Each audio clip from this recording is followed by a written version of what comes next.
Welcome to Let's Grow Annual Challenge, day 316. Sharon Horne-Ellstrom here, and today we are sipping some coffee and talking about growth mindset. A growth mindset is our 11th tip and tool for No Nonsense November. I like to spend a month of the year actually reflecting and going back on and paying attention to what's worked, what hasn't worked, the lessons that I've learned, the lessons that I know, but I maybe have forgotten and I want to reapply before I finish off the year and launch into a new year. So today we're talking about growth versus fixed or whatever mindset. And our tool is going to be, I'm going to ask a 4-step process called the growth mindset worksheet. It's not necessarily a worksheet as it is 4 questions. But first, I realized this isn't the first time I've talked about this topic. Obviously, we talked about it in Supersize Your Business for open and closed mindset. And basically, everything that happens to us, including our mind, is on a continuous spectrum, right? From open to closed. And we can look at just about anything in our life and rate it that way. But what we want to keep in mind for this is that if we have an open mindset versus closed. Open means it's open. It's a growth mindset. It's expansion. It's abundance. It's flexible, it's possibilities, it's growth and expansion, which to me is all about abundance and possibility and what else can happen, what else is possible, not closed or fixed or planted. I like to think of growth versus planted, open versus closed, expansion or why my brain's not working today. I'm looking right at it, but it's written backwards so y'all can see it. So it's hard for me to interpret. But to me, an open mindset says yes, and what else is possible? A closed mindset says no, not going to do that, not going to participate, not going to even try. An open mindset to me is about knowing that we're going to do things that don't work out perfectly in the first place, but it's not going to stop us from absolutely attempting and trying to do something. It's going to encourage us to move forward. And I guess that's the difference to me, is an open growth mindset is all about moving forward and creating what's possible and creating the life that we want. And a fixed mindset is just saying, it's fine the way it is. It's good enough. I'm just going to, live in this state of good enough or mediocrity because of usually fear. I'm afraid to make changes or try things that might not work out. I don't even know what to say to that. So today we've got Bo's story and guide to the Let's Grow Annual Challenge private Facebook group page, and you can check that out and see how developing a growth mindset impacted his life and his experiences. But the growth mindset worksheet, why do we even want one? Well, benefits of a growth mindset are we've got increased resilience. We create more results. We get more of what we want. We create the life we want. We are more motivated. We have better life experiences than if we just stay in our little comfort zone all the time. Does having a growth mindset require us to step out of our comfort zone? Usually it does. Nothing great happens in our comfort zone. We're just comfortable there.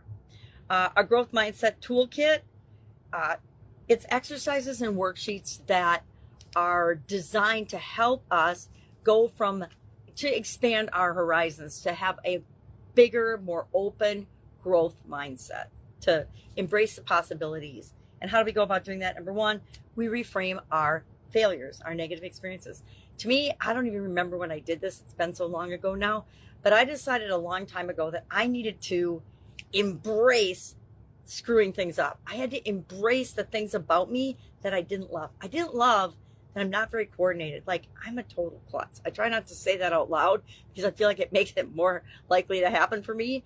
But there are things about myself, just like I'm sure there's things about all of ourselves, that we do not love or appreciate. But if we can find ways to reframe that, now, by being a klutz, I have all kinds of opportunities on a regular basis to recover and find ways to make things safe so that I don't hurt myself, so I don't be a klutz.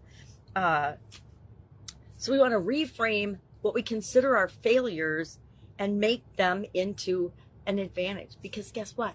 The things that we're not good at, the things that we consider our failures or our struggles, those are actually our areas of genius, because we've had to solve the problem in those areas for ourselves. That means we can help other people to do the same. Secondly, we want to set learning goals. Instead of just setting goals for results, we want to set goals for learning and growing and becoming a better version of ourselves. One of my favorite goals is that I'm always on a mission to become the best ever improving version of myself. So we want to set learning goals. Maybe you want to learn a new skill. Maybe you want to hone a new existing talent or skill. Maybe you want to study something different, but maybe you want to read a book a month. Whatever it is for you, make sure that you've got some learning goals, not just doing and action goals. Third, embrace constructive feedback. Get feedback that will help you to have a more open mindset and create what it is that you want in your life. And fourth, and finally, not finally, there's always more, practice self-compassion. We talked about this the other day. Maybe cut yourself some slack and be kind to yourself. I know I need to do that more often. I'm always beating myself up. Still, after decades of working on it, I still do it. So what are some obstacles to building a growth mindset? And how can we overcome some of those obstacles? Number one, try to maintain a positive outlook and a positive attitude. Stuff's going to happen all the time, and we can look at it and we can feel sorry for ourselves, and we can, I say, bitch, moan, and complain and whine, or we can say, oh, that just happened. What am I going to do about it? One of my favorite things is, and expressions is next. Okay, that's acknowledging, all right, this crappy thing just happened, but what's my next right thing? What's the next thing I'm going to do about it? Because I'm certainly not going to stay here wallowing in self-pity when I know that I still have the ability to take some action and do something about it. Ask for help. Constant improvement area for me. Always trying to do too much stuff myself.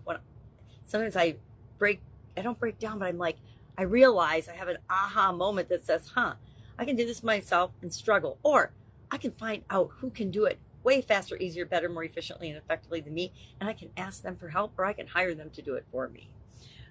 And then realize that you're going to have to adapt and innovate and tweak and test and try things to get them to work for you with respect to your mindset and anything else in your life that's worthwhile. So how do we cultivate a growth mindset in our daily lives? A couple easy things we can do.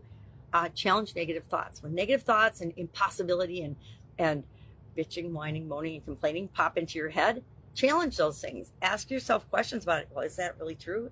Is that even, yeah, that happened, but does that have to affect the next 5 years of my life? Probably not. Celebrate effort, not just end results. So it's part of why I like doing a daily challenge, because to me, that means I'm putting effort in every single day. There's a big link between effort and growth mindset. How we feel about effort, which is also called work, right? The 4-letter word version of effort is work.